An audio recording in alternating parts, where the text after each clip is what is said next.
Inter Kashi cooking deadly dishes for their heavenly rice. ഇന്റർകാശി cook ചെയ്തുകൊണ്ടിരിക്കുകയാണ് മരണകരമായിട്ട് വിഭവങ്ങൾ അവരുടെ സ്വർഗീയമായ ഉയർപ്പിന് വേണ്ടി.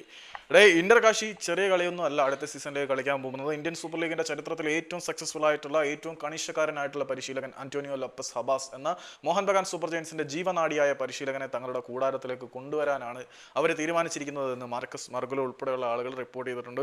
ഒരുപക്ഷെ ഐ ലീഗിന്റെ ചരിത്രത്തിൽ ഇത്രയധികം തലക്കനമുള്ള ഒരു പരിശീലകൻ വരുന്നത് ആദ്യമായിരിക്കും. അദ്ദേഹം സെക്കൻഡ് ടയർ ലീഗിന്റെ പരിശീലകനാകും എന്ന് നമുക്ക് സ്വപ്നം പോലും കാണാൻ പറ്റത്തില്ലായിരുന്നു. ആ അന്റോണിയോ ലോപ്പസ് ഹബാസിനെ തങ്ങളുടെ കൂടാരത്തിലേക്ക് കൊണ്ടുവരുന്നു. അതുകൂടാതെ ഒരുപിടി മികച്ച താരങ്ങളെയും തങ്ങളുടെ കൂടാരത്തിലേക്ക് കൊണ്ടുവരുമ്പോൾ ഇന്റർകാശി നടത്തുന്ന പ്രഖ്യാപനം വളരെ വലുതാണ്. തങ്ങൾ ഐ ലീഗിൽ മാത്രം ഒതുങ്ങിക്കൂടാൻ വന്നവരല്ല, ഐ ലീഗിനും അപ്പുറത്തേക്ക് ഇന്ത്യൻ സൂപ്പർ ലീഗിലേക്ക് തങ്ങളുടെ വിജയ പതാക പാറിക്കണം എന്ന ഉദ്ദേശവുമായിട്ടാണ് അവർ വന്നത്. കാശിയൊക്കെ ISL വന്നു കഴിഞ്ഞാൽ കിടിലമായിരിക്കും. ഹർ ഹർ കാശി ഹർ ഹർ മഹാദേവ ചാൻഡൊക്കെ ആയിരിക്കും മുഴങ്ങാൻ പോകുന്നത്. എന്തോ എന്തോ.